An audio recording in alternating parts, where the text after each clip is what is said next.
Então, pessoal, boa noite a todos aqui presentes, né, na nosso ciclo de palestras do Grupo de Estudos em Caprinocultura Leiteira, da Univasse, que tem o apoio da Pró-Reitoria de Extensão e Pró-Reitoria de Pesquisa e Inovação da Univasse. E temos todas as quartas-feiras palestras, tanto com pesquisadores quanto com alguns produtores, né, a gente traz aqui para falar para vocês. E agradeço muito a presença de todos e todas. E hoje temos a grande satisfação de receber o professor Edson Mauro Santos, que foi meu professor também, né? Professor da Universidade Federal da Paraíba e tem experiência na área de zootecnia, com ênfase em pastagem e forragicultura e especialidade em conservação de forragem. E ele vai falar para a gente sobre silagem à base de palma forrageira. Então, professor Mauro, muito obrigado por ter aceitado o convite. Fico muito feliz de você poder estar aqui com a gente, né? E acredito que todos também estão bem ansiosos, né, para essa palestra e aprender bastante com você hoje. Então, muito obrigado. Eu peço a todos que, se puderem, desligar as câmeras, né, para poder a internet não ficar tão lenta, que às vezes fica por isso, desligar os áudios, tá? Essa palestra, ela tem certificado, então, perto do fim da palestra, vão colocar o link, aí vocês entram lá e clicam, respondem algumas perguntas, poucas, e colocam o nome completo. Cuidado com o nome que colocar é o nome que vai no certificado. Então vocês tomem cuidado com essa informação para depois não receber o certificado com o nome errado. Então, mais uma vez, né, eu peço quem puder desligar a câmera, que desligue, por favor, o professor Edson Mauro vai iniciar. Então, mais uma vez, muito obrigado, Mauro. Eu que agradeço imensamente, Daniel, quando você me chamou para apresentar essa palestra. Na verdade, eu entendi como uma convocação sua. Você é um grande amigo que eu tenho, conheci aqui no meu primeiro ano de docente na UFPB, e apesar de ter orientado e ter trabalhado com muitos outros alunos de lá para cá, com certeza você foi um dos melhores alunos que nós já tivemos aqui no programa, e não à toa está fazendo um trabalho muito bom, um belíssimo trabalho na Univasf. E fiquei também satisfeito por você ter dado abertura para nós falarmos sobre esse tema que já vem sendo debatido e discutido aí a fundo, mas eu confesso que ainda não tinha sido chamado para falar especificamente sobre esse tema em nenhum evento ainda, e eu acho que tem muita gente curiosa a respeito dele, sem dúvida nenhuma. De certa maneira foi bom que a gente demorou um pouquinho para falar sobre ele, porque também a gente já foi conseguindo levantar aí uma série de informações novas já para apresentar um cenário assim mais assertivo, né, sobre os benefícios de usar palma em diversos tipos de silagem. E nisso nós temos aí a imensa ajuda do professor German e alguns professores da Univasf também que têm desenvolvido trabalhos muito interessantes com o uso de palma em silagens e tem nos ajudado muito, inclusive, para construir essa palestra.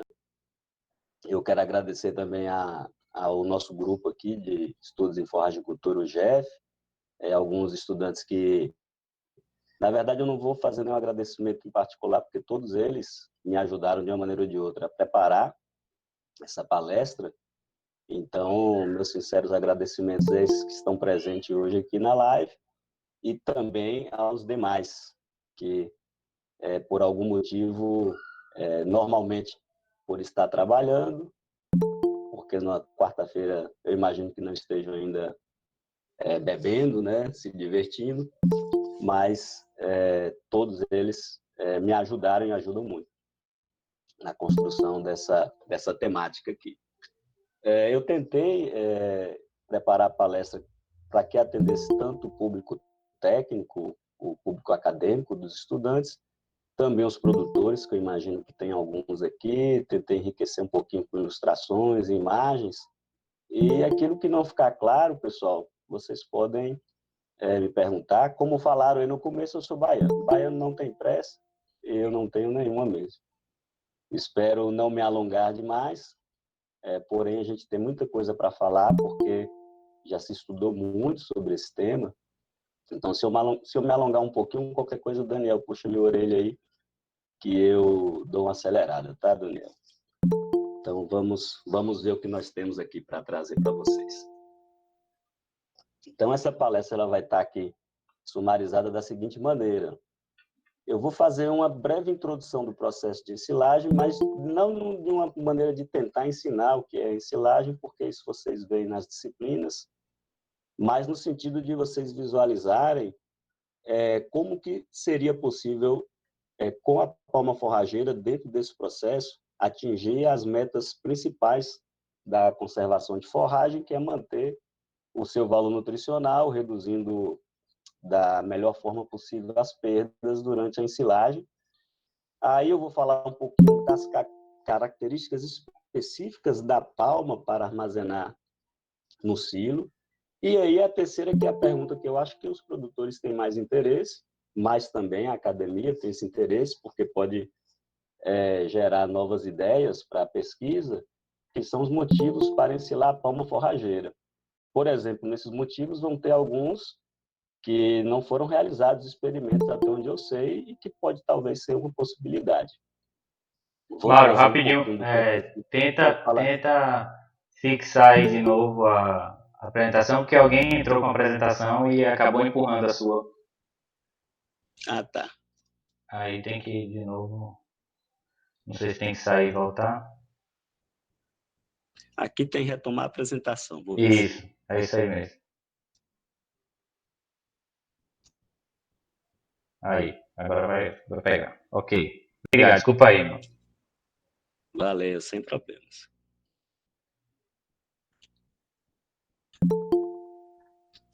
Então, o que diz a pesquisa, né? Que resultados nós temos? O que eu acho que falta ser pesquisado, naturalmente, que eu espero que em toda discussão surjam mais ideias, né? Então, quando eu colocar aqui que alguma coisa falta ser pesquisada, talvez vocês mesmos vão poder pensar em coisas interessantes a esse respeito. E aí a gente finaliza.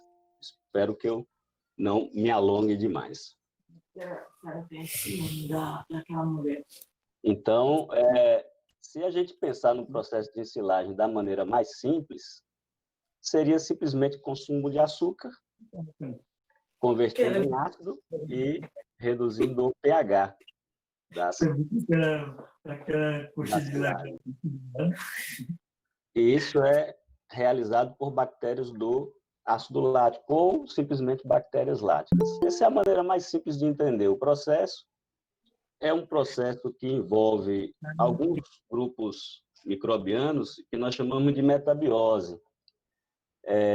E a partir da fermentação, que é essa queda aqui do pH, que está ilustrado, você vai ter vários grupos microbianos que vão, em algum momento, ser predominantes no silo.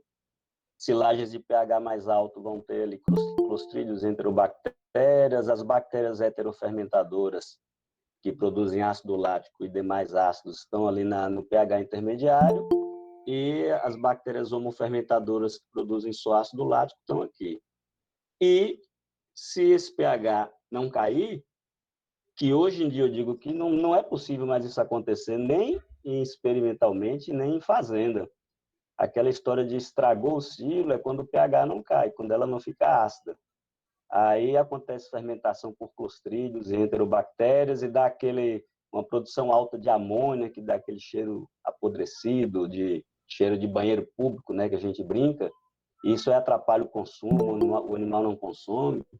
Então, isso é o que a gente não aceita mais, porque é muito fácil manipular a fermentação para que não ocorra dessa forma.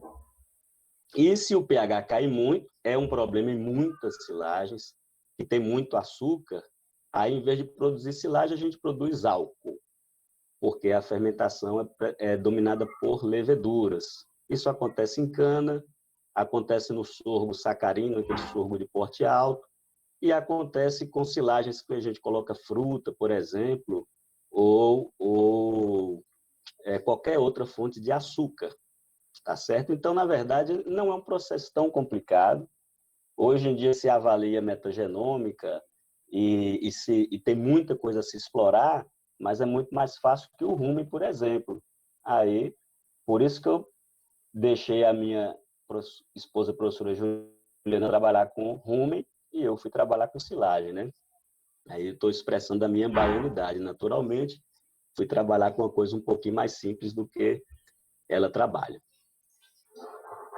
E a proposta do silo é que as bactérias láticas predominem, porque elas vão inibir o crescimento dos micro-organismos indesejáveis, que vocês tanto leem aí. Clostrídeos, enterobactérias, fungos, tanto os mofos quanto as leveduras, que reduzem o valor nutricional, converte o açúcar em gás, esse gás vai para a atmosfera, as perdas são altas, então a gente tenta controlar isso. Quando nós começamos a estudar silagem, mesmo a ciência começou a estudar silagem para valer, o que se baseou foi silagem de milho, que era mais ou menos esse perfil aqui de fermentação. Se eu considerar aqui o tempo, na planta do milho, quando nós ensilamos, o pH ele cai muito rápido, aqui em torno de 7 dias ele já está estabilizado. Apesar disso, continua uma produção de ácido lático pelas bactérias láticas, na sua maior parte homofermentadora. O consumo de açúcar não é tão alto, porque esse ácido lático ele é mais forte que os demais ácidos. Então, se a produção é maior dele, o pH cai rápido e não necessariamente muito do açúcar da planta é consumido. Lembrando que esse açúcar está no colmo, né? Não está no grão, como muita gente pensa de maneira errada. Isso é o que acontece em silagem de milho. Essa fermentação é tão boa que você consegue recuperar até 95% do que foi ensilado. Esse RMS, a recuperação de matéria seca, que nós usamos muito essa variável, eu considero assim uma das duas principais variáveis de estudar em silagem, né? Porque primeiro você quer que perca pouco. Então, se recupera muito do que foi ensilado, o processo, beleza, foi ok.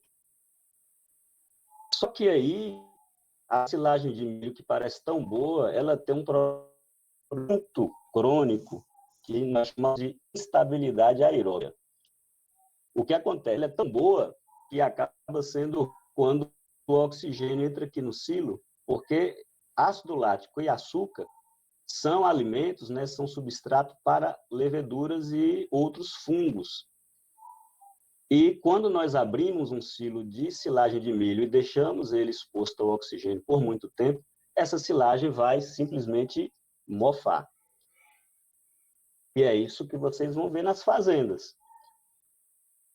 E aí eu digo que esse é um problema crônico, é um problema sério. O mundo inteiro tenta resolver esse problema da silagem de milho, porque da Ásia, passando pela Europa e, por que não, na América do Sul, nos Estados Unidos, muita coisa é a base de silagem de milho.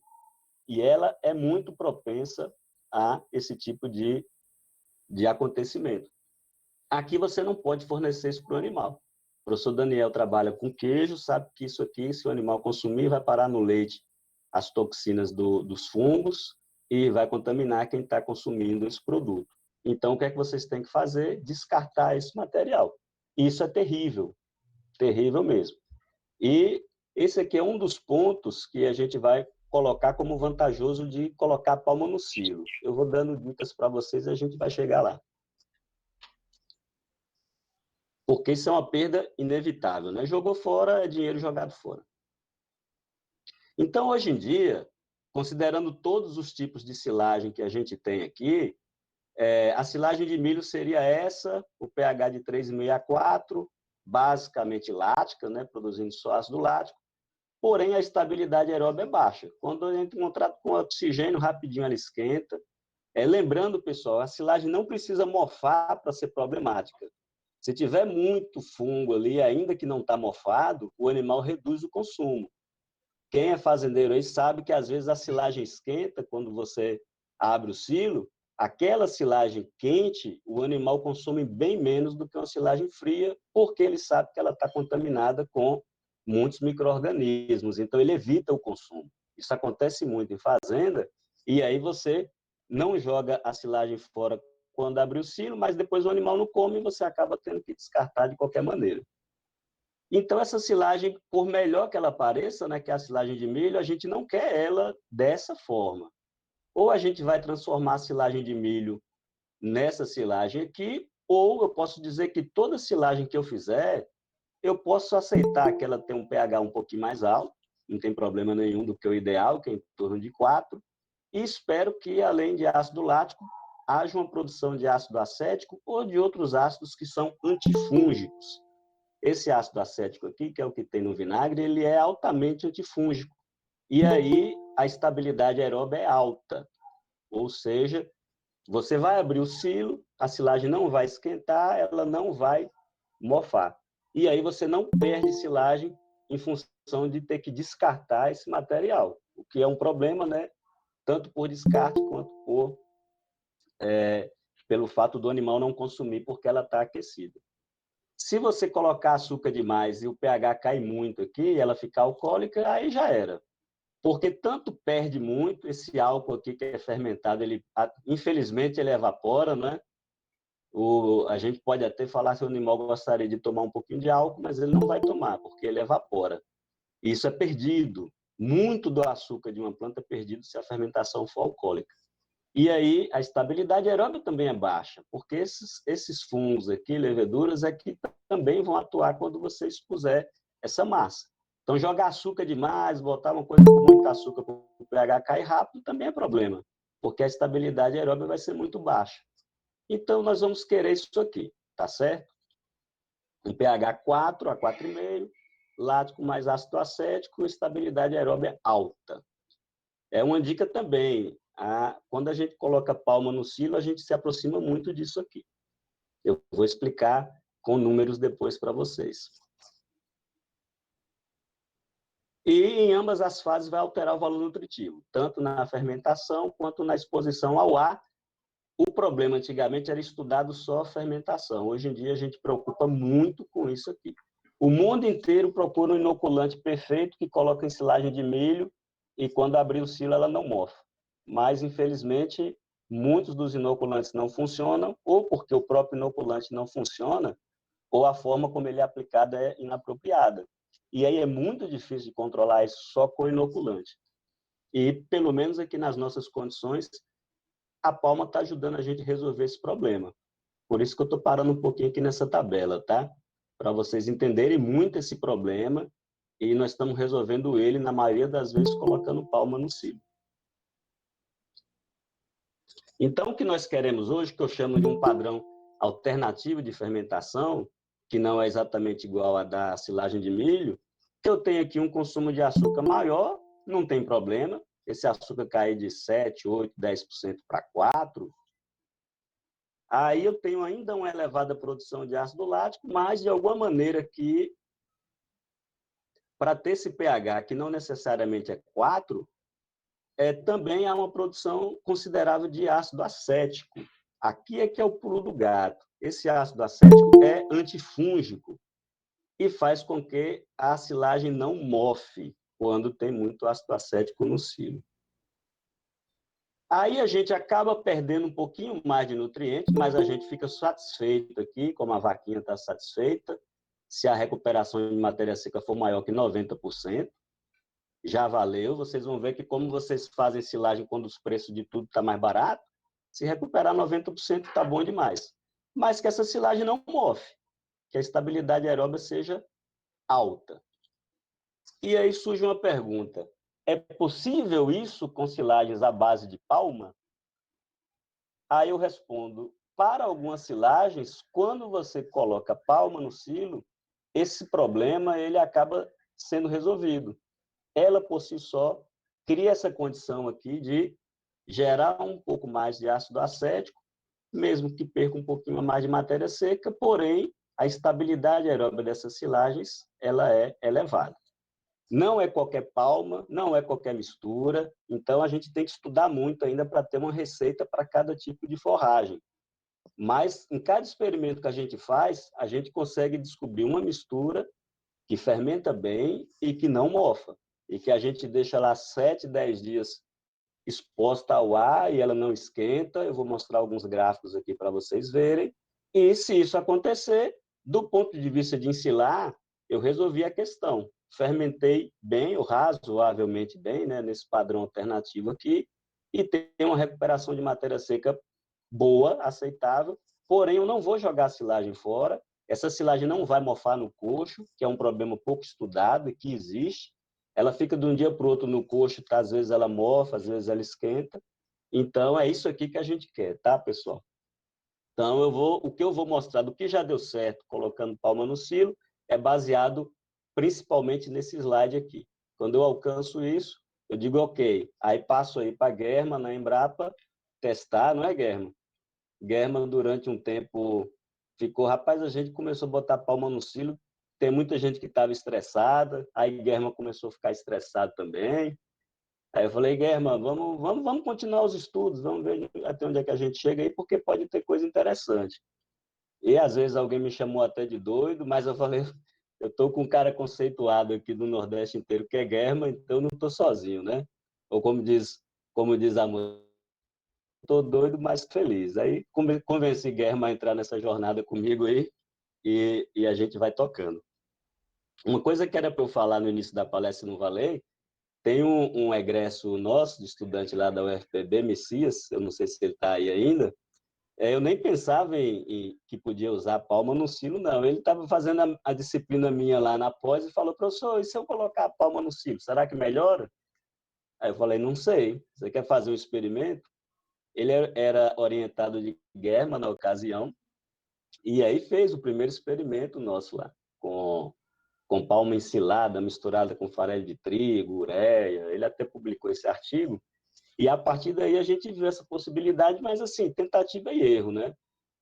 Porque quando Messias propôs isso para mim, pessoal, eu levei em consideração o que a literatura diz de que uma planta tem que ter para ensilar, que é isso aqui. 30% de matéria seca, opa, a palma não tem. Mas aí a gente vai fazer um adendo, né? Teor de carboidrato solúvel de 5 a 10%, isso aí a palma tem. Tem até um pouquinho mais. Teor de nitrogênio menos do que 15%, também a palma tem. Baixa capacidade tamponante, ou seja, de segurar o pH, a palma não tem baixa, ela tem média, mas não seria um problema. E presença de bactéria lática para fermentar. Aí a gente já sabe hoje que ela tem muita bactéria lática. Mas aí ela fica no probleminha ali da matéria seca, né? Considerando isso, as perdas elas têm que ser mínimas nas diferentes fases, tanto na fermentação quanto na abertura. E como a gente usa muita silagem misturada, alguma coisa, os componentes dessa mistura, eles podem atender todos esses pré-requisitos aqui. Então, a gente teria mais problema com a palma especificamente se nós trabalharmos com ela sozinha, né, isolada, porque ela não atende os 30% de matéria seca, mas os demais requisitos aqui ela atende tranquilamente. Mas aí a gente vai ver algumas saídas que a gente tem aí para essa matéria seca mais baixa, que foi uma surpresa que nós tivemos, né? Então, vamos analisar a palma, né? Como eu disse para vocês, vocês sabem mais do que eu, que ela tem de 7 a 15% de matéria seca, ela tem açúcar, né? Tem uma capacidade tamponante de média alta. Isso aqui a gente achava que seria um problema, porque ela tem alguns ácidos orgânicos que não deixam o pH cair tão rápido, mas essa pode ser uma das razões pela qual ela acumula muito ácido acético. Então, o pessoal da academia e os estudantes gravem isso. Se o pH não cair tão rápido, não é tão ruim para a silagem, o processo.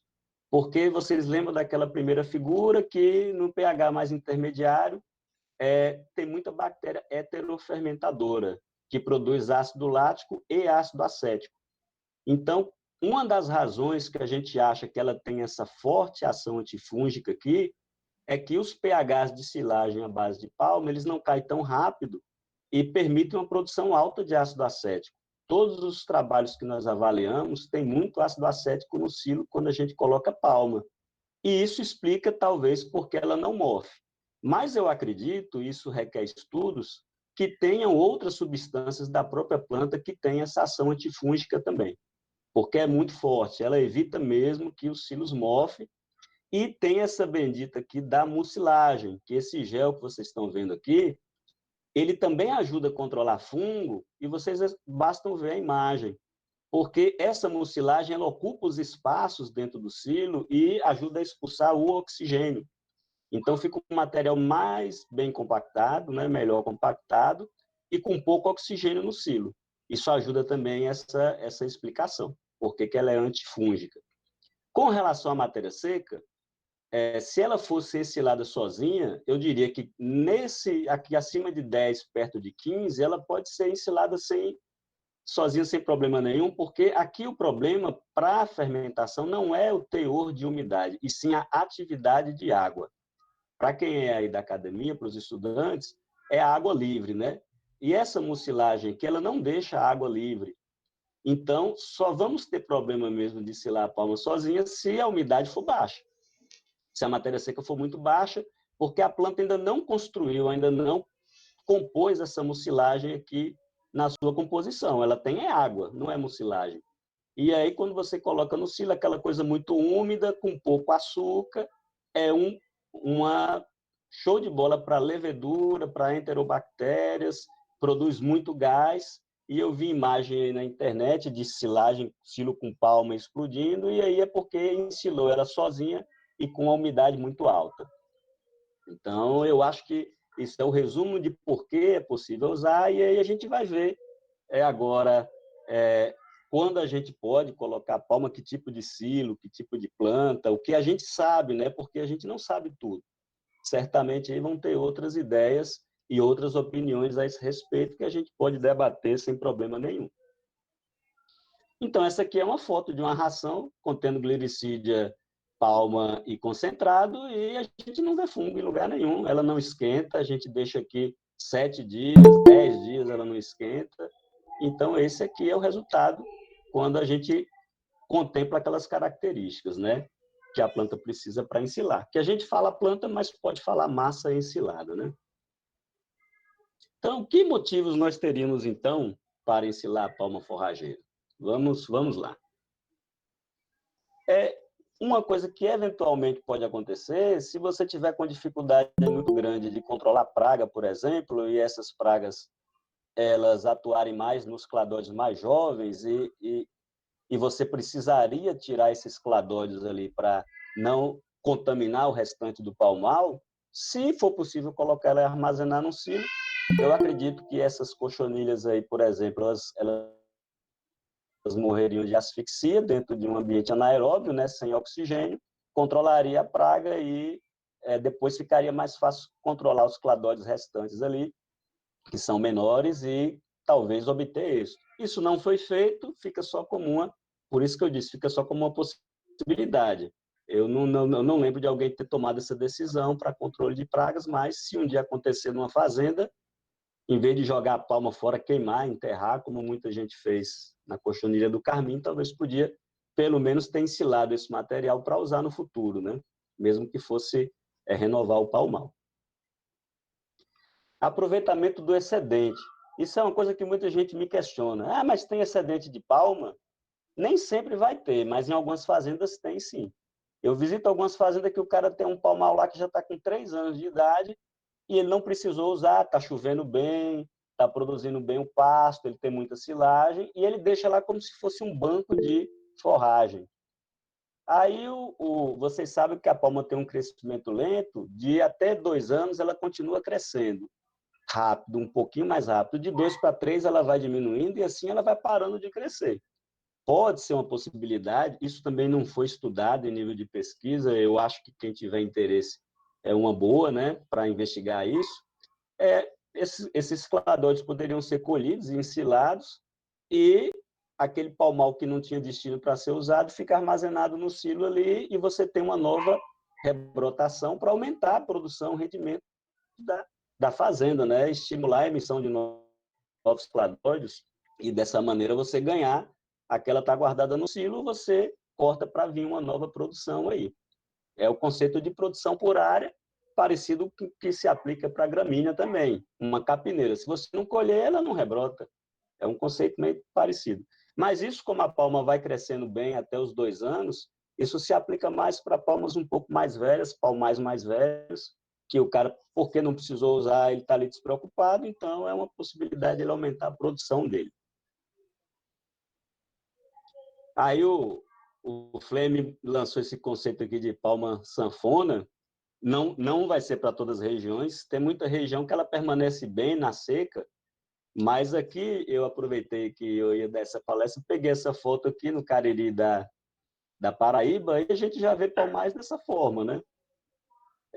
Aí, evidentemente, que muita gente fala, mas ela fica verde a seca toda. Em algumas regiões, dependendo do solo, quando tem muito potássio no solo, quando a umidade da noite é boa, quando as condições são perfeitas, ela não perde tanto. Mas tem algumas regiões que ela seca, ela desidrata muito no período de seca. E talvez, se ela pudesse ser ensilada, se ela atendesse a algum critério de ensilabilidade ali que você precisa na fazenda, era uma maneira de aproveitar ela com um maior volume de água, com melhor valor nutricional, em vez de deixar ela simplesmente secar no campo, né?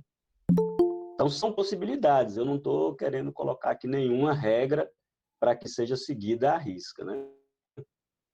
Isso aqui eu acho interessante, por isso que é bom a gente conversar com o produtor. Isso aqui é uma ideia que a gente está fazendo de um produtor lá de São José dos Cordeiros. Ele planta milho para vender a espiga no São João. Todo mundo sabe que Campina Grande, para os paraibanos, é o melhor e maior São João do mundo, e para os pernambucanos é o de Caruaru. Não quero entrar nessa seara aqui, não é? Mas esse milho é irrigado, ele é produzido para venda de espiga, e o cara não tem animal na fazenda dele. E aí ele oferece essa palhada para os criadores. Só que muitas vezes, quando ele oferece, ela já está assim, meio seca, né? Um pouco passada, e o cara sabe que isso dá um trabalho danado quando está seco, se deixar ela secar mesmo para passar na forrageira, já não tem uma qualidade tão boa, que já tirou o grão, e às vezes ele não quer aproveitar esse material. Então, essa turma resolveu fazer uma silagem dessa palhada com a palma. Esse aqui é o aspecto da silagem, tá vendo? Fica bem fermentada, com a cor muito boa. É uma forma de reidratar a planta que está seca.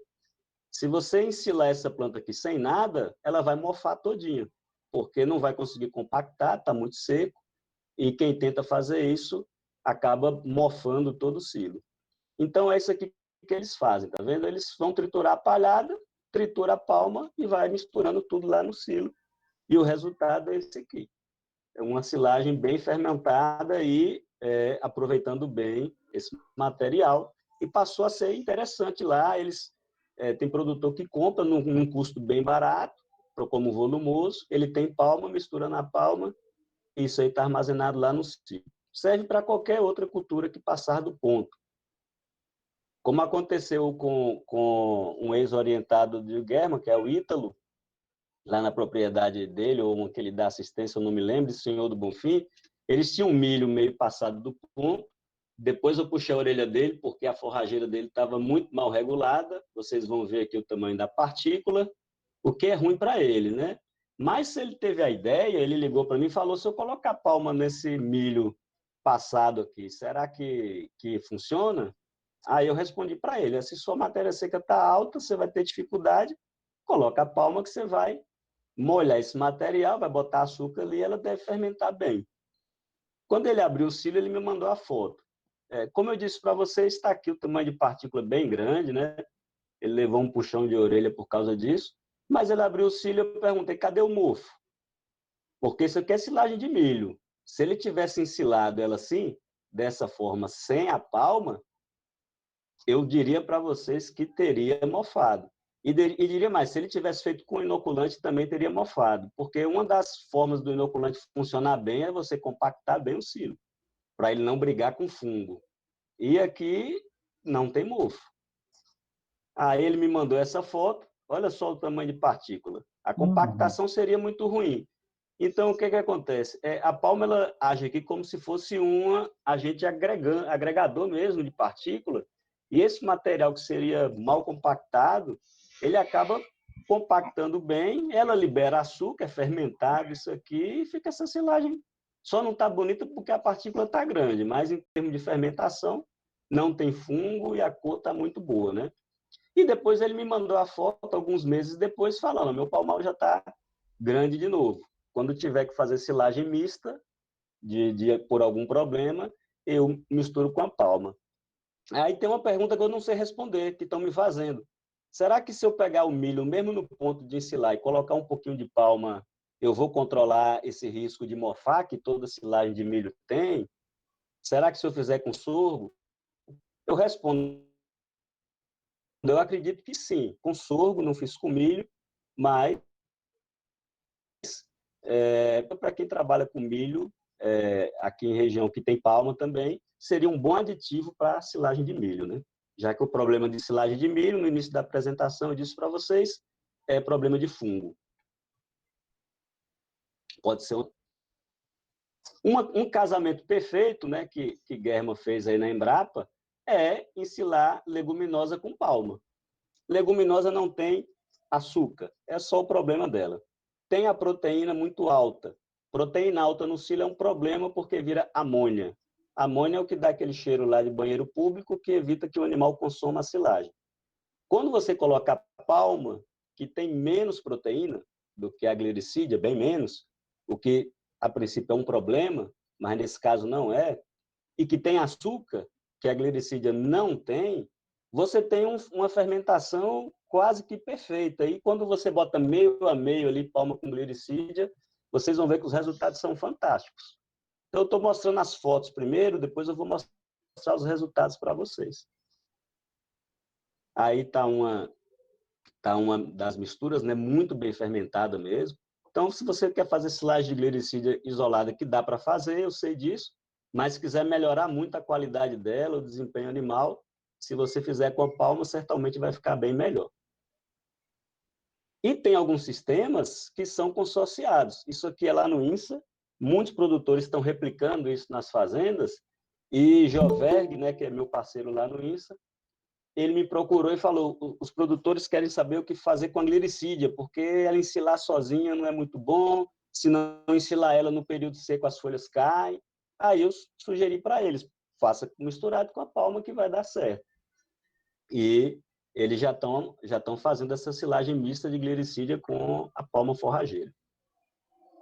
Uma coisa que eu acho interessante que pode ser feito é quando a gente, dentro do palmal, vocês sabem disso, quem trabalha com palma, a quantidade de invasor às vezes é muito grande. E muitas vezes, mesmo sem um herbicida licenciado para palma, se faz controle químico, se gasta muito com controle de plantas invasoras. E aí, o pessoal o Sidney, que trabalhava na Fazenda Eficiente, chegou para mim ano passado, professor, o pessoal que trabalha com palma não quer produzir forragem, eles querem aproveitar aquelas invasoras que tem ali para usar como forragem. E como é que a gente poderia fazer isso? Aí eu falei, Sidney, deixa eu ver se tem alguma coisa de ensilagem desse extrato herbáceo aí da caatinga, para ver se a gente pode fazer alguma coisa com isso. Aí quando eu procurei, eu achei um trabalho, né, para minha grata surpresa, mas foi só um também, tá? Avaliando pHs de silagem daquela extrato herbáceo todo ali, fresca e emurchecida. Vocês vão ver que, ao tentar emurchecer, eles não resolveram o problema de pH, porque a maioria das plantas ali são leguminosas e tem pouco açúcar. Quando você emurchece leguminosa, ela fica boa para ensilar porque fica mais seca, mas ela perde açúcar, acaba não fermentando.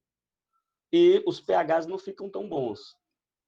Aqui, só para exemplificar, nesses gráficos de silagens de plantas da caatinga, vocês vão ver que Maniçoba e Mata-Pasto foi um trabalho também que mostrou que fermenta bem. Esse Mata-Pasto é uma surpresa, tá? Vocês vão ver a foto aqui. Isso aqui é de uma matéria lá de Alagoas, se eu não me engano. O pessoal usando mata-pasto no silo, acho que o pessoal lá do norte de Minas está fazendo também. E é uma silagem muito bem fermentada. E ninguém conhecia essa planta aqui. Mas as outras normalmente ficam com pH muito alto. Aquelas plantas que compõem ali aquela massa, né? Então, talvez uma possibilidade fosse fazer essas silagens mistas, né? O Cleme me mandou a foto aqui da ensilagem de capim-búfalo com palma forrageira lá no IF de Senhor do Bonfim, mas não tem trabalhos avaliando essa mistura aqui para aproveitar esse extrato que lá em Alagoas estão aproveitando isso, em outros se aproveitando. Se colocar palma misturado com isso, a fermentação certamente vai melhorar. E alguns princípios antinutricionais dessas plantas certamente vão reduzir pelo processo de fermentação. A gente sabe que a fermentação melhora, atenua, né, esses problemas aí de antinutricionais que essas plantas têm. Fica a dica, eu não estou trabalhando com isso, não estou pensando, não estou com tempo de fazer isso, por isso que, se algum colega se interessar, eu acho que é um trabalho que traria muito para a cadeia do semiárido aí, não jogar essa matéria orgânica produzida aí fora, né? Bagaço de cana, um produtor aqui da Paraíba perguntou, professor, eu vi falar aí que tem que coloca palma no silo, vi uma silagem com palma. Ele sempre compra bagaço de cana, ele tem muita palma na fazenda, mas trabalha com vaca. Ela precisa de muito alimento fibroso e ele produz silagem, mas não atende o rebanho todo e acaba comprando bagaço.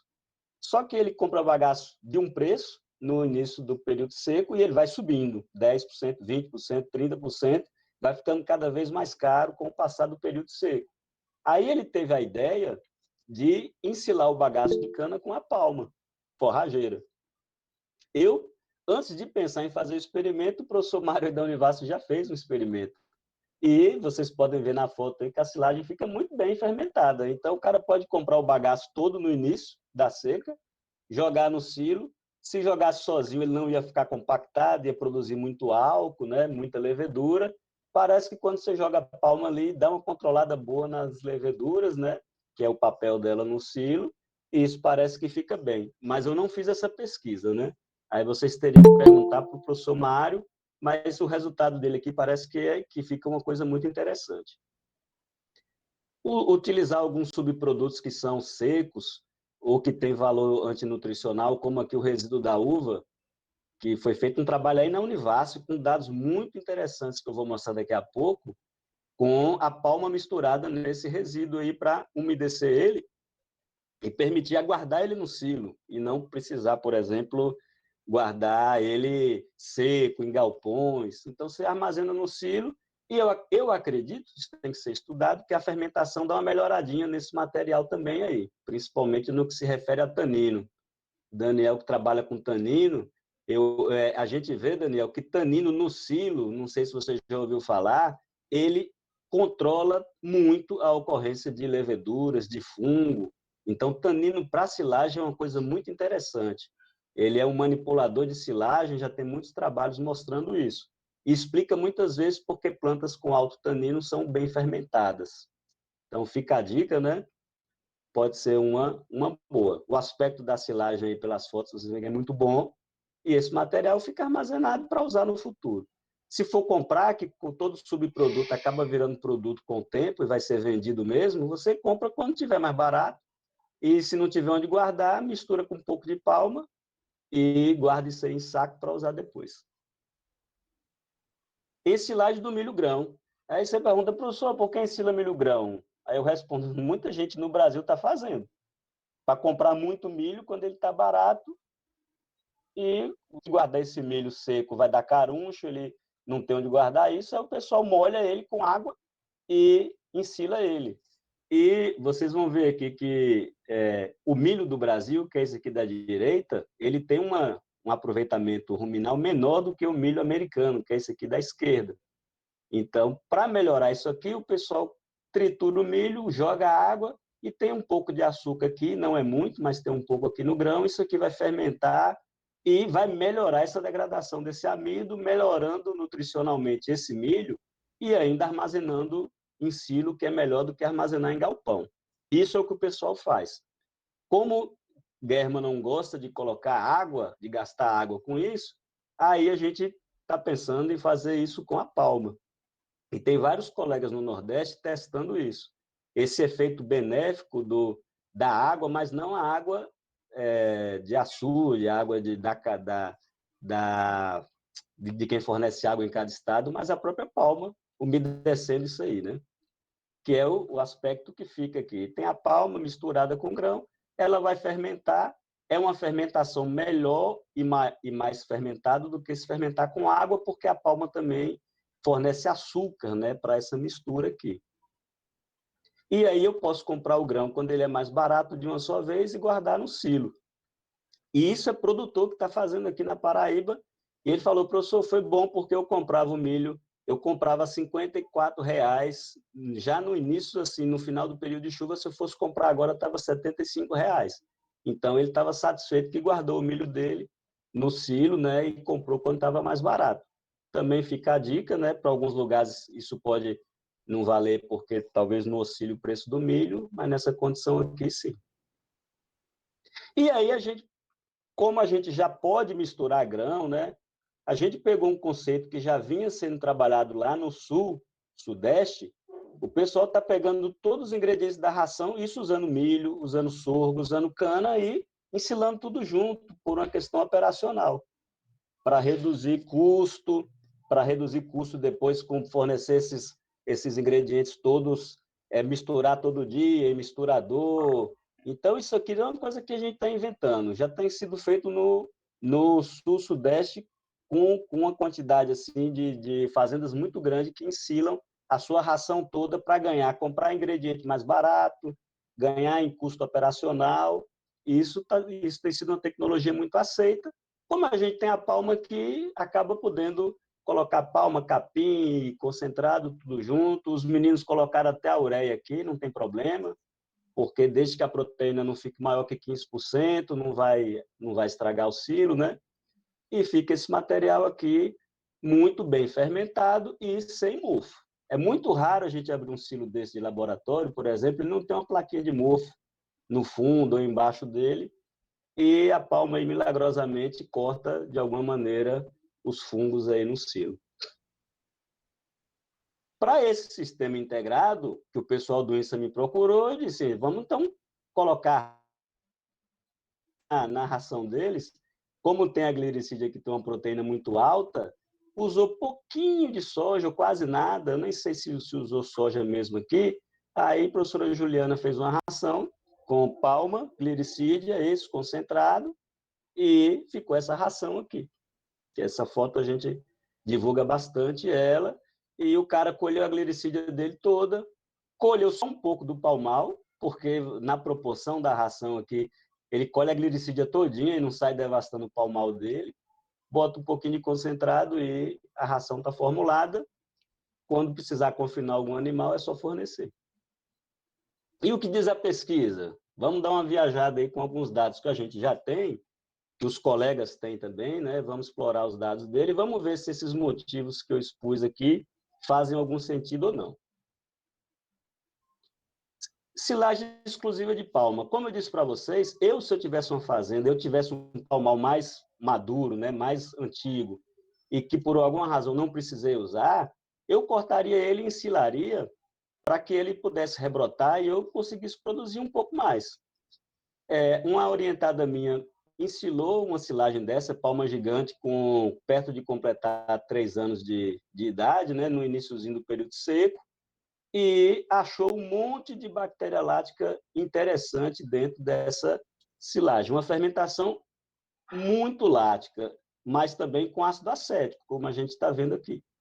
Ácido lático, bastante ácido acético também, e o pH das silagens, que ela usou aqui vários tipos de inoculantes, todos eles, 4, 4,19, 4, 4,15, pH de silagem de milho. E bem fermentadazinha, né?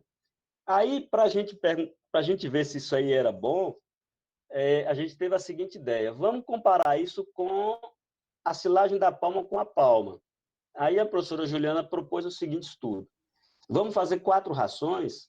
Aqui é a palma que é fornecida, colhida, cortada só uma vez, contra a palma cortada 2 vezes. Você corta de manhã e processa e fornece no coxo, e aqui corta à tarde. Eu não sei qual, não lembro qual das duas mas é na possibilidade de haver aquela fermentação de coxo, que é um problema também que professora Juliana sabe mais do que eu, mas é uma das razões pelas quais a silagem é interessante. 30 dias depois que nós fizemos a silagem, nós colhemos a palma naquele mesmo palmal e fizemos uma dieta para os animais que incluía fenoditífton, 12% só, que essa dieta era rica em palma, né? Ou silagem de palma, que é aqui na direita, farelo de milho, soja, ureia. E aqui a composição das dietas, a dieta com silagem de palma ficou até um pouquinho menor de proteína, porque perde um pouquinho no silo, né, que é aceitável. E vamos ver como é que ficou o resultado. Pela primeira vez a gente comparou a silagem da palma com os mesmos ingredientes da dieta, não mudou nada, e deixamos 30 dias fermentando ali, botamos palma no coxo, silagem de palma no coxo. Para nossa surpresa, os animais consumindo silagem de palma, e os aqui com silagem de palma com inoculante, eles tiveram um consumo expressivamente maior do que os animais que consumiram só a palma. E aqueles animais, esse aqui é o tratamento que a palma era cortada só uma vez e fornecida 2 vezes a mesma palma, tiveram um consumo até um pouquinho menor. A gente tem quase certeza que isso aqui é problema de fermentação de coxo, enterobactérias, alguma levedura, um crescimento microbiano muito grande ali no coxo que o animal deixa na sobra, e isso o animal vê que tem um problema ali e reduz um pouco o consumo. É muito parecido como você comer uma comida de um dia, no outro dia você resolve comer ela vai estar um pouquinho azeda, você acaba consumindo menos. E no caso da silagem não tem esse problema, porque se vocês fizeram uma forcinha, lembrar do primeiro gráfico, as enterobactérias, que são esses fermentadores aqui aeróbios, já morreram, que é o que a gente vai ver daqui a pouco. Então, tem mais resultado desse? Não tem. Alguém precisa repetir, claro, porque senão vão falar, o professor Mauro está dizendo que é melhor dar silagem do que palma in natura. Primeiro, isso aqui é palma madura. Eu estou dando exclusivo porque a palma lá é de mais de 2 anos de idade. Se eu der a palma verdinha, ela vai explodir o tambor do silo. Isso não vai resolver, não. Mas se eu tenho a palma madura, eu posso colher ela toda, guardar, enquanto o palmal está rebrotando. Se eu comparo com a palma verde, o resultado daqui está mostrando que a silagem de palma vai melhor. Se alguém duvidar, tem que refazer o experimento e ver que é diferente do que eu estou falando. Mas o experimento foi feito com animais padronizados, com a mesmíssima ração, e os animais com silagem de palma desempenharam melhor, não porque a silagem de palma é nutricionalmente melhor, mas porque ela não tem esse problema de fermentação de coxo. Quem trabalha com cana também tem isso, sabe que cana fermenta no coxo e atrapalha o desempenho do animal. Quem quiser saber mais detalhes disso, conversa depois com a professora Juliana, que ela que está estudando esses eventos aí de problemas com dieta que tem muita palma, tá? Silagem de palma com leguminosa. Isso aqui a pesquisa descobriu facinho. Leguminosa, o pH não é bom, sozinho. Misturou com palma, independente se foi 20, 40, 60, 80% de palma, pH bom. Silagem bem fermentada. Então, pessoal, você quer ensilar leguminosa, é muito melhor ensilar com um pouco de palma, seja aqui com 20%, 25%, já resolve o problema, tá vendo? Então, é melhor do que ensilar a glicídia sozinha, né? E aqui um experimento que Germa conduziu aí, um orientado do P10E, o Thiago, que ele fez silagem de palma, palma com pornúncia, palma com búfalo, palma com glicídia e comparou com silagem de milho. Aí eu falei, Germa é atrevido mesmo, porque ele está comparando as nossas silagens, nossas aqui, né, que eu digo porque do semiárido, só a palma, palma com pornúncia, com búfalo, com glicídia, está comparando com silagem de milho, usando como volumoso na dieta contra a silagem de milho, que é silagem muito boa, e a silagem de palma com glicídia, olha só aqui o desempenho dos animais, né? Isso aqui tem muito a ver com esse material já fermentado aqui na forma de silagem. Os animais consomem isso. Eu vou mostrar uma foto para vocês entenderem o que eu estou falando. Em silagem de palma com culturas anuais. Eu acho que o milho com a palma fica uma silagem muito boa, mas eu não fiz. Quem quiser fazer, eu acho que está bem na hora de estudar isso. Mas Danilo, que está aí na plateia, fez com sorgo, e ele foi colocando palma aqui na silagem de sorgo, olhando aqui a temperatura das silagens, aqui é o tempo para ela quebrar, né, a estabilidade, para aumentar a temperatura, é maior quanto maior a proporção de palma. O que é que Danilo mostrou aqui? Que quando eu coloco um pouco de palma na silagem de sorgo, e esse é um sorgo não está passado do ponto, é um sorgo do ponto de colheita mesmo, ele melhora mais a recuperação de matéria seca um pouquinho, mas principalmente melhora a estabilidade aeróbica. Demora mais para ela esquentar. É uma silagem mais controlada. Mas só tem esse trabalho que eu conheço. Inclusive, não está publicado ainda. Seria bom alguém repetir isso aqui para ver com sorgo, com milho e palma, se o comportamento se repete. Milho reidratado com palma e reidratado com água. Aqui são os pHs das duas. O que é que eu observo aqui no pH? Como a palma tem carboidrato, quando eu reidrato com a palma, o pH cai mais rápido. Ou seja, aquele efeito benéfico que eu tenho da fermentação, na digestibilidade do grão do milho, ele vai ocorrer mais rápido do que quando eu reidrato só com água. E aí tem outra coisa interessante, pessoal. Quando eu reidrato com palma, ela não esquenta até 120 horas de avaliação, ela não esquenta hora nenhuma. Isso aqui é em condição de laboratório, temperatura controlada, não é condição de fazenda, que é aquele calor e muito oxigênio, que tudo acontece mais rápido. Porém, comparado quando eu reidrato com água, ela começa a esquentar, conforme o gráfico mostra aqui, mais rápido do que quando eu reidrato com palma. Eu gasto muito pouca palma para reidratar meu milho e armazenar. Então, eu sempre falo, se eu tivesse uma fazenda, né, porque eu não tenho, o professor não tem dinheiro suficiente para comprar uma fazenda, e eu tivesse que armazenar meu grão de milho, que eu comprei barato, eu tivesse um palmal, eu armazenaria com palma, em vez de armazenar com milho, com água, né? Baseado nesses resultados aqui. E essas fotos mostram como que ela fica bem bonitinha, né? Rações na forma de silagem. Esse aqui é a dissertação de Alberto, que está aí nos assistindo, né, Alberto? Ele foi colocando níveis de capim búfalo aqui numa ração que tinha palma, búfalo e concentrado, que a professora Juliana formulou para nós. pH caiu bonitinho, como está mostrando aqui, perto de 4. Bactéria lática lá em cima, muita bactéria lática, fermenta muito mesmo essas rações quando tem palma. E as enterobactérias, que são problema de coxo, quando as cabras, as ovelhas estão comendo palma in natura, elas sumiram aqui no terceiro dia de ensilagem. No sétimo dia, Alberto já não achou mais, porque esse pH aqui, as enterobactérias não crescem mais. Então, o animal não vai ter problema com fermentação de coxo microbiológico, porque essa ração já está controlada, essa microbiota, no silo. E isso dá uma possibilidade muito interessante para nós. Reduz muitos riscos de dieta com alta quantidade de palma, que é o que esse trabalho aqui está mostrando, né?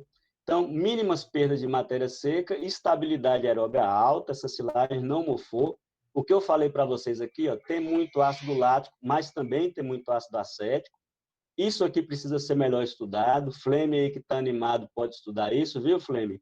Por que que produz tanto ácido acético na silagem com palma? Pode ser que tenha algum metabólito dela aí que é precursor de ácido acético, eu não sei dizer isso, mas é o que a gente sempre vê aí. Aí Naison fez o primeiro trabalho com essas rações aqui na forma de silagem, que vai ser publicado agora, mês que vem, avaliando a taxonomia, né? Que grupos microbianos tem mais aqui. Esses verdinhos aqui, a planta antes de ensilar, tem muita Veicella, que é uma bactéria heterofermentadora, pode explicar também que essa bactéria pode produzir algum ácido acético, mas depois que vira silagem, as rações são predominadas por lactobacilos, que são os verdes, embora a Veicella está aqui de rosa, produzindo um pouco de ácido acético também, e a silagem dele só começou a querer esquentar lá depois de 100 horas. Ou seja, bem fermentada e com estabilidade aeróbica alta. Ração de Naison aí aprovada para uso. Guerma fez um experimento aí do Juscelino na Embrapa com essas rações contendo capim búfalo e tirando o capim, simulando aquele cara que só tem palma. Por alguma razão, ele não conseguiu outra fonte de fibra. Aí a professora Juliana fez as rações para a gente, conversamos com Guerma, vamos tirar então o bufo, mas colocar o trigo aqui como fonte de fibra e vamos ensilar essas rações. Aí eu propus para a Guerma tirar todo o capim, e no momento ele ficou assustado, não foi, Guerma? Aí vamos tirar então, vamos fazer 5 tratamentos. Se os animais aqui não aguentarem, a gente tira eles para eles não terem problema e fica com esses 4 tratamentos aqui. Só que os animais aguentaram. E a razão bem provável para isso é porque esse material estava fermentado. Tem 68% de palma, mas como ele está pré-fermentado aqui, acredito eu que ele não teve problema daquelas intoxicações de coxo. Aí esse animal se adaptou e ganhou aqui, inclusive foi o que ganhou mais peso. E todos com consumo de água baixo, que Guerma adora, né? Que o animal está consumindo pouca água de coxo, né? E aí Fleme falou só que que tinha os animais comendo muito, né? Lá nesse experimento. Isso aqui prova que é possível utilizar a palma como fonte exclusiva de forragem, ou seja, sem outra, desde que essas rações aqui estejam pré-fermentadas no silo, a gente já sabe que não tem problema. É uma possibilidade também. E aí, Fleme me mandou a foto dessa criança aqui, que segundo ele, se ele estiver mentindo, a culpa é dele, que ele falou que esse animal estava consumindo mais de 5 quilos dessa ração por dia. E esse aqui estava competindo com ele também, consumindo bastante, né? Então, eu acredito que esses fatores de coxo, né, que atrapalham muito o consumo, pelo fato de dessa ração estar fermentada, a gente está estudando isso intensamente aqui agora, mas eu acho que isso aí é um atrativo para você formular essas rações e colocar no silo. O professor Mário fez um trabalho aí de asilagem de bagaço de cana com palma, aqui comparando com milho, por se tratar de um volumoso com valor nutricional bem comprometido, se o cara comprar ele bem barato, né, por isso que a gente pensa que ele pode ser ensilado, misturar aqui com a palma para fermentar bonitinho e botar aqui, ele tem um ganho que não foge muito do que se ganha com silagem de milho. Mais estudos, eu acho, podem ser feitos com bagaço de cana, nessa forma aí de conseguir armazenar ele em silo, e a palma ajudaria muito isso. Mas esse é o único trabalho, por enquanto, que eu tenho para mostrar aqui para vocês. E é do professor, de algum orientado aí, do professor Mário. Esse é um trabalho bacana também da Univasf, que está comparando aqui silagem de capim-elefante, que é esse T1 aqui, controle, e aqui tem uma silagem mista de palma com resíduo de uva, e aqui está aumentando o resíduo da uva, de 30%, 40%, 50% para 60%. Essa silagem, ela entra na metade do volumoso, se eu não me engano. Aqui tem 60% de volumoso, que é todo capim-elefante, e aqui tem a metade é capim-elefante, silagem de capim-elefante, e a metade é de palma com esses resíduos aqui. E os desempenhos da silagem mista de resíduo de uva com palma, aquelas que vocês viram na foto, são superiores à de silagem de capim-elefante.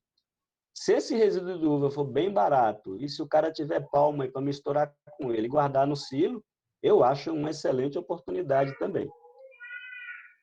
O que falta ser estudado, na minha opinião, na minha humilde opinião, vocês podem saber de muita coisa que precisa também. Tamanho de partícula. Tem forrageira que corta de todo jeito. Isso precisa ser estudado. Se for ensilar ela sozinha, aquela palma mais madura, é partícula grande, é partícula pequena? Eu, sinceramente, não sei, não tem esse estudo. O professor Sival, acho que ficou de fazer lá na UFBA, na UFRB, não sei se acabou fazendo. Eu não tive tempo de fazer, então fica aí a dica para quem quer estudar isso.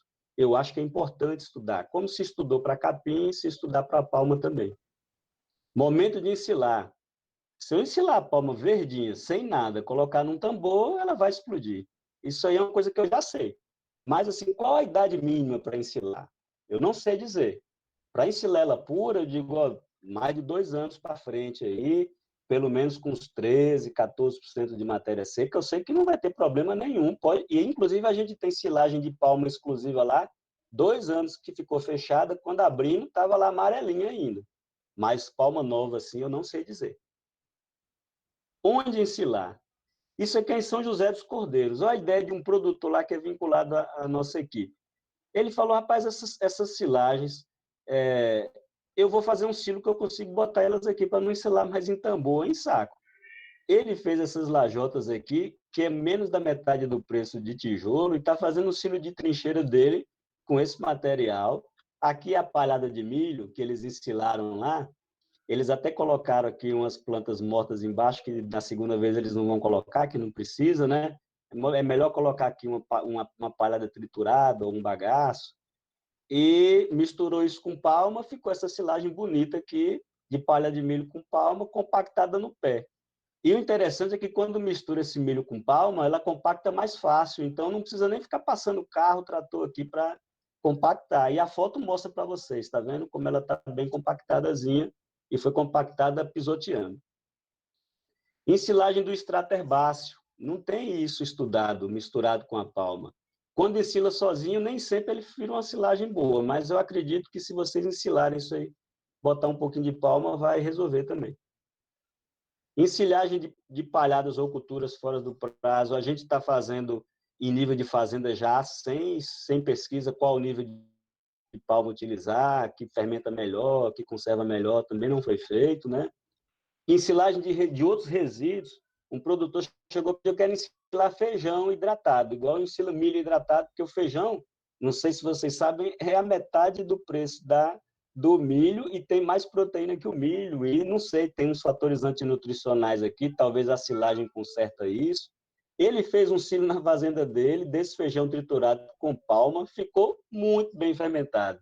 Mas eu não tenho pesquisa com isso para dizer que nível usar, como que reidrata, por quanto tempo, e o que tem de resíduo aí que pode ser armazenado dessa forma, né?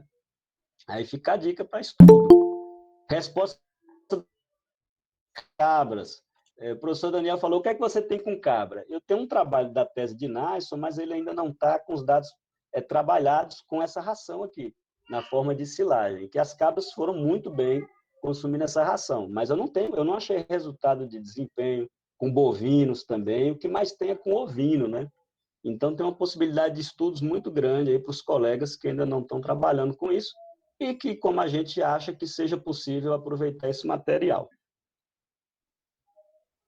Então, como considerações finais, para não tomar o tempo e ficar aqui disponível principalmente para perguntas, que eu acho que é o que mais é interessante, professor Daniel, é que o uso da palma pode ser uma alternativa para situações específicas, porque o que a gente tem sido criticado, você vai ensinar uma coisa que conserva no campo, você vai ensinar uma coisa molhada, tal. Então, são situações específicas, né? Não vai resolver o problema do mundo.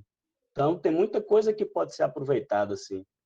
E há uma grande possibilidade de novos estudos envolvendo esse tema. Tem muita coisa que pode ser explorada ainda, tem muita coisa que pode ser útil se você usar esse ingrediente, que já é nobre, né, por si só, também para ter um upgrade aí na nobreza dela, né, usar no silo também pode ser uma excelente opção. Como eu estou trabalhando com esse tema, eu espero que isso não seja uma conversa para boi dormir, que de alguma coisa que se aproveite, né? Que se não aproveitar o conhecimento, a tecnologia, que aproveite a amizade de pessoas que nós estamos conhecendo aqui a partir de hoje. Agradeço a todos pela paciência de me escutar. Eu não sei quantos ainda estão aí, porque só estou vendo a tela. Aqui está o nosso contato. Isso aqui é o WhatsApp. Podem entrar em contato comigo a qualquer hora que precisar. Quem quiser ter acesso a essa palestra aqui, eu passo ela do jeito que ela está. Inclusive, ela já está salva no e-mail. É só pedir pelo e-mail que eu encaminho para qualquer um de vocês. Não é propriedade nossa, tá? Então, eu encaminho naturalmente. Sigam aqui o Instagram do GECAL, que está fazendo um trabalho muito bacana aqui para o semiárido, e esse ciclo de palestras é muito importante. Professor Daniel, parabéns, porque a gente é tão ocupado, né, e você se dispõe a trazer esses debates nas noites aqui de quarta, então isso é muito interessante, muito obrigado mesmo. Então sigam lá o grupo do professor Daniel, e se também quiserem conhecer o nosso trabalho, do nosso GEF, sigam lá o nosso Instagram também, que nós teremos um imenso prazer em conversar com vocês. Tá ok, pessoal? Muito obrigado e estou aqui à disposição para batermos um papo a partir de agora. Nós que agradecemos, professor Mauro. Excelente. Nós ficamos com 100 o tempo todo. O número máximo de pessoas na sala. Então isso é muito bom. Teve briga aqui para entrar. Uma pessoa entrava, outra saía. Uma saía, outra entrava. E eu tive que fazer meio que uma organização aqui, mas é assim mesmo. Acontece, né? Mas Então, tá bom, a gente que agradece. tem afetivo conversando com os demais. Pronto. Agora a gente vai para algumas perguntas, tá certo? O pessoal já fez algumas perguntas aqui no chat. Eu vou olhar do chat primeiro, pessoal, e aí depois, na hora que eu estiver lendo as perguntas, aí se a pessoa quiser, ela apa aparece, né, liga a câmera e o áudio e faz a própria pergunta. Se não, eu mesmo faço, tá certo? Então eu vou começar. Muita pessoa dando parabéns. Deixa eu ver aqui. O Guerman tinha saído no início, que ele teve que resolver alguma coisa. Deixa eu caçar aqui primeiro. Aqui, Juliana e Flame já foram respondendo algumas coisas aqui, ajudando. Pronto. Pronto, aí teve aqui do Jaziel Moraes. Ele tá aí, quer perguntar? Ao vivo? Ou deixa que eu pergunto? Ele botou aqui, capim elefante com idade bem avançada, mais de 150 dias, poderia ser associada com a palma para ser ensilada? Ele fala assim, visando melhor consumo para o animal, por causa do alto valor de FDN. Isso, nesse caso eu diria, baseado no que a gente tem visto, que até ele deveria ensilar com a palma e não poderia, né? Porque se ele ensilar esse material sozinho, vai ter uma dificuldade muito grande de compactar, principalmente, sabe, Daniel? E aí fica muito ar dentro do silo e é inevitável que ele não morfe. E aí a palma, além de fornecer um substrato a mais para a fermentação, ela acaba agregando, né, essas partículas do capim e resolve esse problema, que esse problema acontece muito em muitas fazendas. Não é sempre que você tem maquinário pronto para fazer a silagem, que você está com tudo ok para ensilar, e às vezes a cultura passa do ponto mesmo. E ninguém vai chegar e molhar aquilo com água, porque, na verdade, se você não, você tem que colocar algo que forneça substrato e que resolva esse problema de compactação. Então, eu acho que um dos melhores usos, se eu pudesse elencar da palma como aditivo, é para essas plantas de mais adiantado estado de crescimento mesmo. Sem dúvida nenhuma. Obrigado pela pergunta, muito boa. O Fábio Costa fez uma pergunta aqui também. Quer fazer ao vivo, Fábio? Dá um tempinho para ver se ele aparece. Não quer? Então vamos lá. A palma com matéria seca entre 10 a 15%. Como ficaria a saída de líquidos por ocasião da compactação? Então, é mais ou menos aquilo que a fotografia ela mostra. E tem a ver também com o tamanho de partícula, porque tem umas forrageiras que faz as tirinhas bem feitos, e isso fica agregado ali bem interessante. Tem forrageira que esmaga aquilo.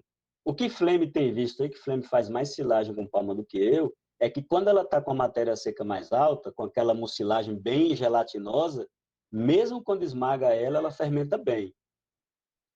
O que não pode é ela escorrer água. Se você triturar ela e a água escorrer, ela não tem mucilagem ainda para segurar essa água. Então, essa água vai descer no silo, ela vai causar uma fermentação muito intensa ali e provavelmente muito veiculada por levedura, produz muito gás e é por isso que ela dá aquela explosão. Então, e é isso tudo que precisa ser feito, né? Para responder com certeza. Mas é assim, quando você conseguir triturar ela e ela está bem gelatina, com aquela mucilagem bem produzida, não estiver escorrendo líquido, aí não teria problema de armazenar ela em cima. É a matéria seca mais alta mesmo. Se não, o que você pode fazer é o que Messias fez, né? Messias está aí na palestra, ele pegou a palma, não estava tão seca, ele misturou com um pouquinho de farelo de trigo ou qualquer um subproduto aí, e aí consegue armazenar também dessa maneira. Para umedecer alguma coisa, quanto mais úmida ela, melhor. Para ensilar sozinha, tem que ser ela mais madura, realmente. O Ítalo, Reneu, né? Quer perguntar, Ítalo? Fala aí, meu amigo. Vamos ver se ele vai falar aí.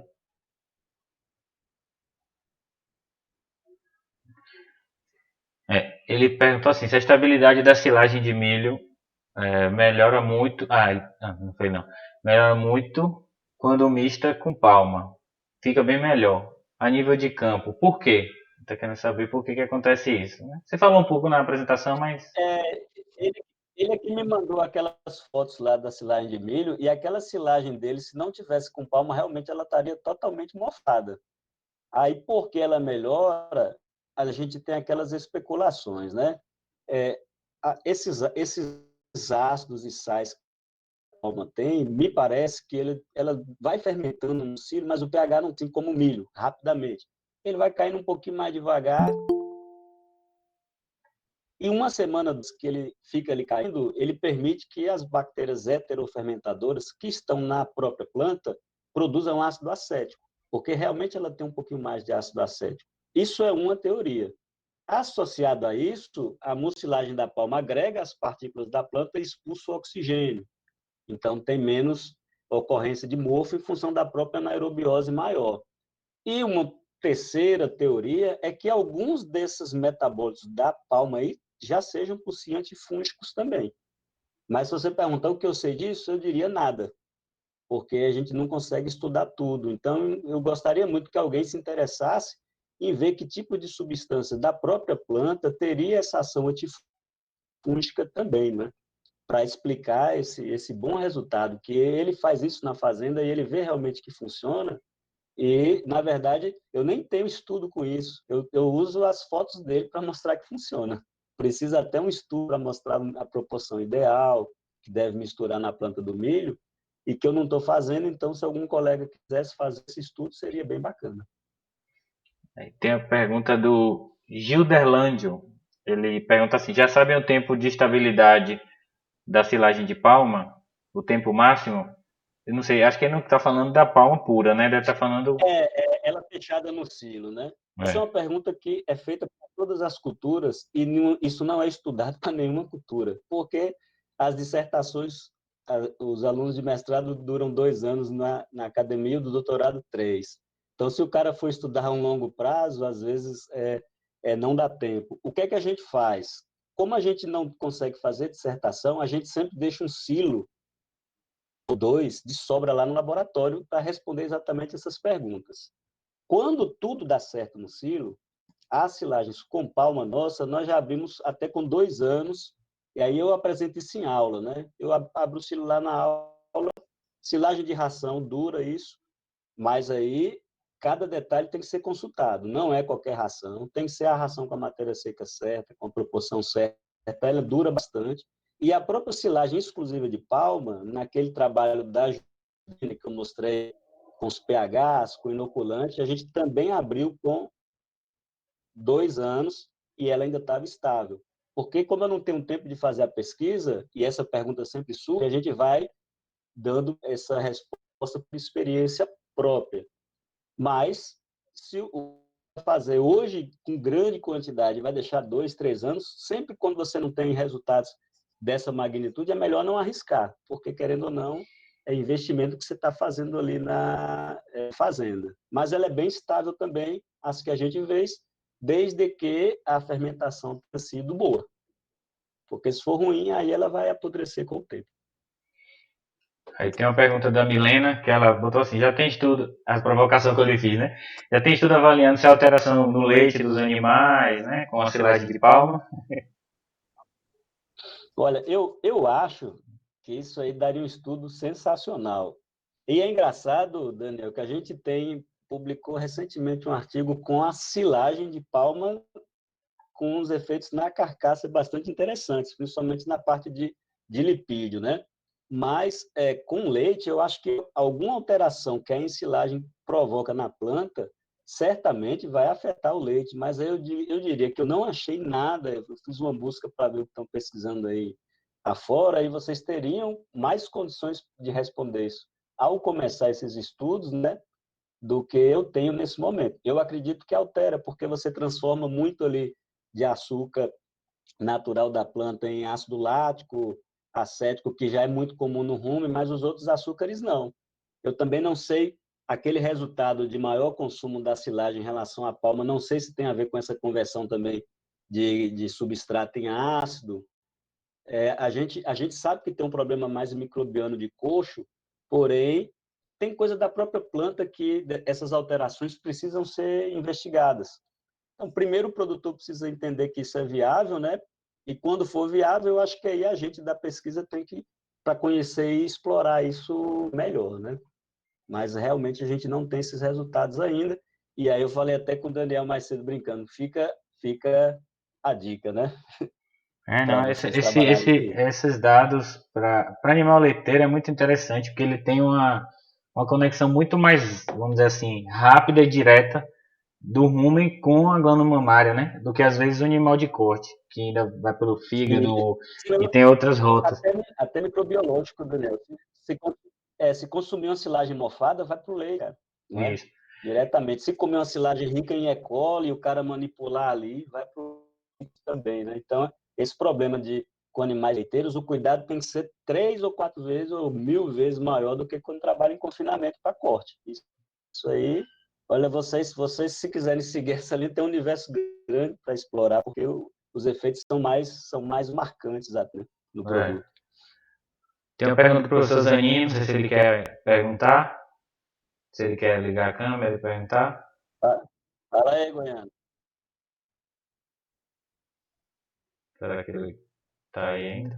Não sei. Ele é tímido, Anderson. Ah, é? Então pronto. Eu fiz o convite para ele, mas ele estava muito ocupado. Eu vou ficar perturbando ainda para ele vir também.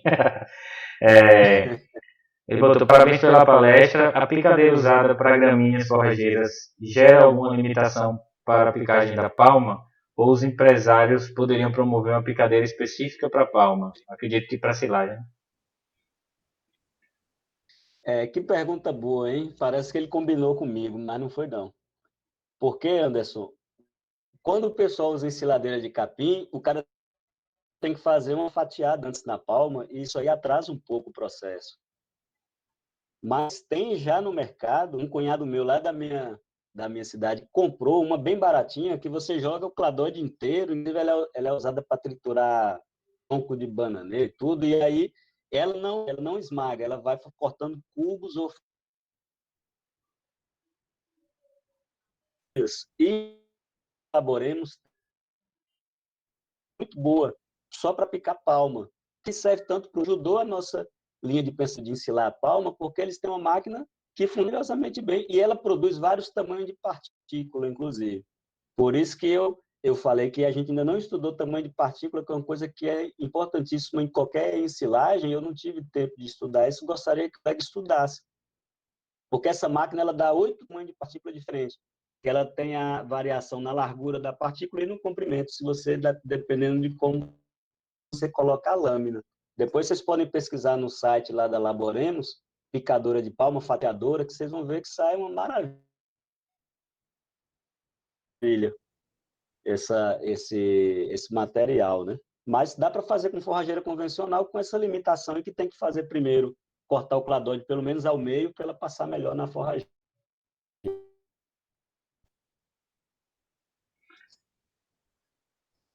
Pronto. Tem a última aqui, né, do chat, que é do Fábio Costa. Ele perguntou assim como existe a possibilidade de fazer a silagem de milho reidratado com palma, pensando na melhor época do preço do milho, se usarmos como um farelo de soja, seria possível?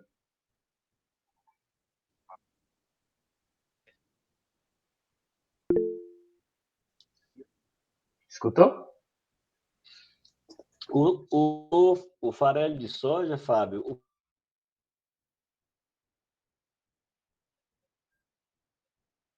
responder para você que não dá para fazer, que não seja possível. A gente só não tentou fazer isso ainda.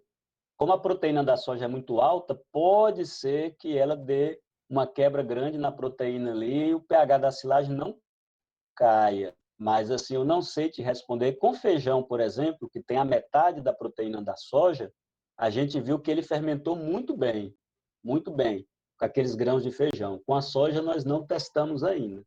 Mas aí dá para testar isso, ou dá para testar a soja com um pouco de milho e armazenar os dois junto com a palma, que é a ração, né? O concentrado todo junto ali, aí eu sei que dá certo. o que é que precisa talvez ser feito? Eu gosto muito de falar quando é produtor, inclusive, que ele pode fazer um silo pequeno, experimental, e ver se funciona, igual a gente faz na universidade. Bota lá num balde, bota a mistura, tampa, espera ali 30, 60 dias. Se não explodir, já tem uma chance de funcionar. Aí depois abre o silo, se tiver cheirando bem, não tiver com cheiro desagradável e fermentou bem, aí é um bom sinal que tenha funcionado. Eu só acho que a soja sozinha pode dificultar um pouco isso, mas não posso afirmar, porque a gente não fez ainda para a palma como aditivo armazenar o grão proteinado, né? Mais alguém quer fazer alguma pergunta agora aqui ou quer falar alguma coisa? Abrindo. Fica aí para que tu dá uma ótima dica também comprar soja mais barata. Alguém quer fazer mais uma pergunta? Ao vivo? Não precisa ligar a câmera, pode ligar só o áudio, se for o caso. Quem tiver com vergonha.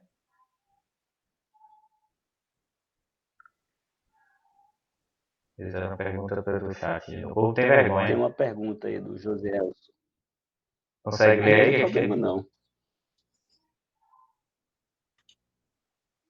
Deixa eu Aqui. ver se eu consigo ler. Gostaria de perguntar qual o pH mais seguro para uma silagem do ponto de vista de saúde ruminal?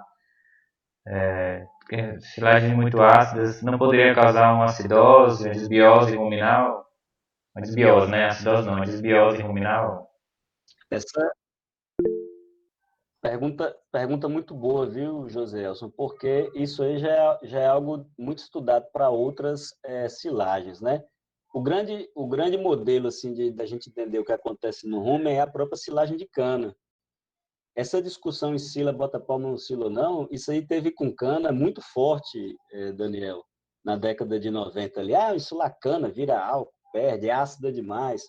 Quando cai no rumo, aí vai dar problema para o animal, e era muito focado nesses detalhes. Só que no caso da cana, também os problemas eram parecidos. Colher cana todo dia, toda semana, a cana fermenta no coxo, é mais barato eu ensilar tudo antes, aí ficou essa briga, né? Mas o que acontece, os efeitos da silagem no animal ruminante, eles são mais percebidos quando ele come só a silagem, isoladamente, e não consome uma mistura de silagem com concentrado. Isso no caso de silagens muito ácidas, né? Como é o caso da silagem de cana. A gente acabou de fazer um experimento de silagem de cana para ovino, lá em São José dos Correiros, 40% de silagem de cana, 60% de concentrado, desempenho fenomenal. Nessas proporções, dificilmente o animal tem algum problema relativo à acidose. E uma segunda resposta, que aí o professor Daniel entende mais do que eu, e tem outros nutricionistas na plateia, é que esses ácidos da silagem, as bactérias do rumen os consomem, né, os utilizam de alguma maneira. Acho que ácido lático vira ácido propiônico, aí depois vira glicose novamente, né? O ácido acético vai para a gordura do leite, para a gordura da carne. Então, como ele tem uma utilização, normalmente, assim, resumindo, os trabalhos não mostram problema assim, de distúrbio ruminal consumindo a silagem de cana, que é a mais ácida de todas. Então, todas essas que eu mostrei aqui, nenhuma delas é mais ácida que a silagem de cana. Nesse sentido, realmente, a gente não vê problema, não. Tem mais duas aqui, eu vou fazer essas duas, tá? E aí eu vou encerrar também para não ficar muito tarde. Tem uma da Aline, que ela botou Estão considerando. perguntando aqui do material, é só me pedir por e-mail que eu encaminho a palestra na íntegra, tá, pessoal? Sem problema nenhum. Considerando a palma como aditivo, o que seria um valor mínimo de inclusão para promover um benefício no padrão de fermentação? Uma pergunta aí. Deixa eu digitar meu e-mail aqui no chat. Digite.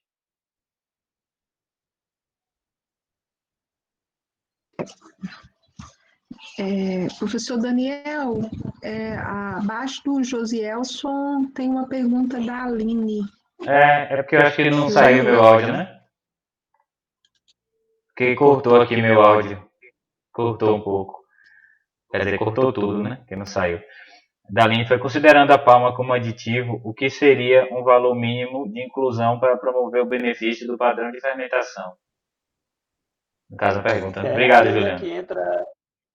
Boa pergunta, tá, Aline? Aí é onde entra a pesquisa né? Porque todas as perguntas surgem, aí o pesquisador precisa correr atrás disso. Toda vez que você quer determinar o nível ideal de algo, tem que fazer a pesquisa. Então, o que a gente tem, por exemplo, se eu ensinar glicídia, com 20% eu já tenho um benefício, com 40, 60 e 80 elas são parecidas. Então, aí a escolha vai depender de quanto você tem de cada uma forrageira. Se eu vou ensinar milho, aí eu não sei porque eu não fiz essa pesquisa ainda, mas o produtor já fala, coloca 10%, coloca 20%, não vai afetar o problema da fermentação do milho e, naturalmente, ele é um aditivo sensacional pelo que a gente vê nas fazendas, né? Com bagaço de cana, aí talvez o nível vai ter que ser maior um pouquinho para ter os efeitos, mas aí são perguntas e perguntas e a gente não sabe responder todas porque eu não sei aquele capim-elefante passado, quanto de palma vai entrar, o extrato herbáceo lá que está do lado da palma eu ainda não sei quanto de palma eu vou colocar também. São as pesquisas que vêm por aí que vão responder esses questionamentos. Pronto, E vou elas para. vêm, né? O bom da Sim, pesquisa é isso. sim, exatamente. Eu vou fazer a última aqui do Ítalo, para também não adiantar da hora, né? Ítalo não está querendo aparecer, mas ele está fazendo as perguntas. Ó. Aceitação dos Tá me animais. apertando aí, né? Pois Ele é é. São Paulino. Aparecer ele não quer. A aceitação dos animais com o passar do tempo de silagem de palma diminui com o tempo, principalmente assim, acima de 5 meses. Teria alguma explicação? Ele fala em bovinos, ele tem visto em bovinos.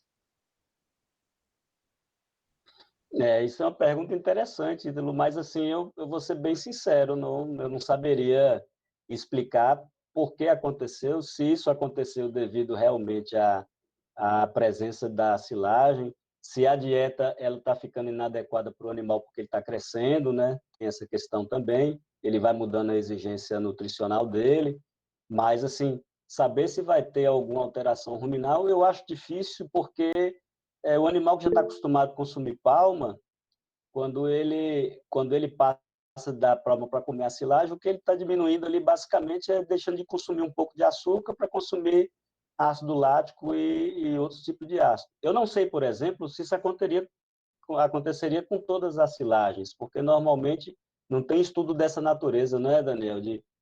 O animal está consumindo silagem de sorgo durante 5 meses, igual vocês fazem lá com os bovinos. Normalmente, com confinamento de tempo menor, não é?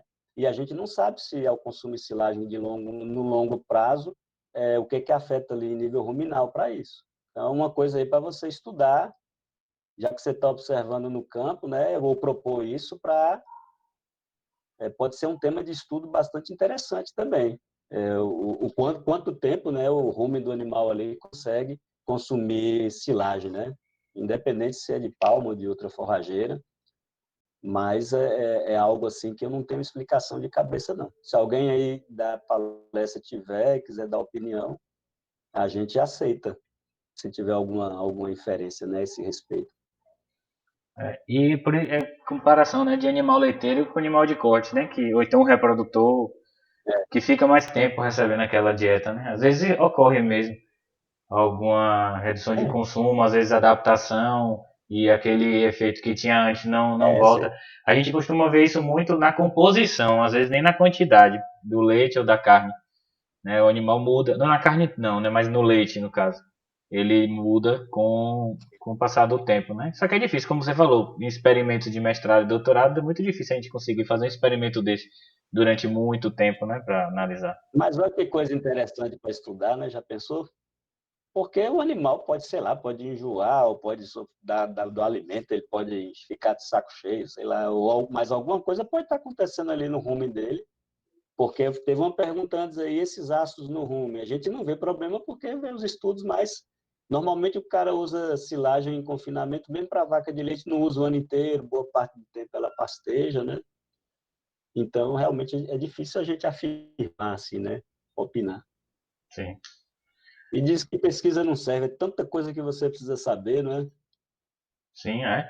E hoje em dia eu vejo também muitos produtores, eles estão procurando a pesquisa, né? Então, o produtor de hoje em dia, ele é diferente, né? Ele procura a Isso. universidade, ele procura a Embrapa, procura os institutos federais para fazer essas pesquisas E o que você falou é perfeito. A gente tem que ouvir muito o produtor, porque é eles que trazem essa demanda e da pesquisa aplicada, que é muito importante para a região e também para a gente, né, para entender o que esses alimentos Obrigado. fazem. O Ítalo é pesquisador, né? Colega nosso, ele é doutor em nutrição animal, mas ele está trazendo a visão dele de produtor para a gente, e algo que realmente a gente não para pensar, né? No que estaria causando Exato, essa redução.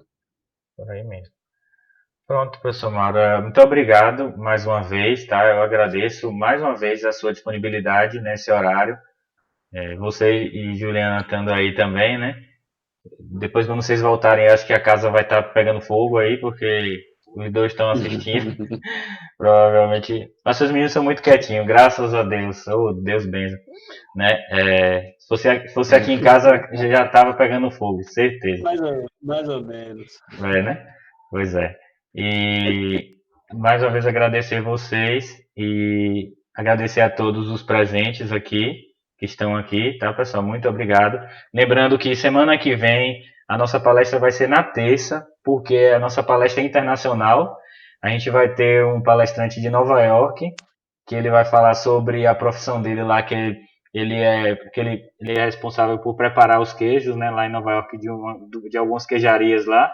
E ele vai falar como é que é isso, né, as viagens que ele fez, vai trazer algumas fotos, vídeos para mostrar pra gente, que é o queijonista, ele é bem conhecido no Instagram. Então ele gostou também do nosso projeto e aceitou falar aqui com a gente. Então vai ser na terça, às 7 horas. E na outra semana, na quarta-feira, com o professor Luciano, lá de Palotina, que ele vai falar de adulteração em leite, como é que pode ser verificado isso. E aí vamos ter nos outros palestras. Dia 4 de novembro vai ter a professora Juliana, que a gente já confirmou hoje aqui, né? Ela vai ver o tema ainda. E temos palestra até o final de novembro. E aí a gente finaliza o nosso ciclo de palestras. Então, mais uma vez agradecer a todos aqui, professor Mauro. Muito obrigado. Eu que agradeço, Daniel, agradeço a todos também pela presença, pela paciência. Se dependesse de mim, eu passava a noite inteira aqui, mas eu sei que vai indo, enche o saco de todo mundo, é muita informação, né? Parabéns pelo ciclo de palestra, muito bom. Nós já estamos seguindo lá o seu Instagram e os meninos do meu grupo vão brigar por essas 100 vagas que você tem aí no Google Meet toda semana, porque são temas muito bons que você está trazendo e está atenuando aí a nossa quarentena, né? Que todos tenham muita saúde e todos os familiares aí tenham muita saúde e que em breve a gente possa se ver. E por falar em breve nós vamos estar começando a falar do nosso simpósio de conservação de forragem do ano que vem. Lá no Instagram a gente dá maiores detalhes para vocês. Um grande abraço.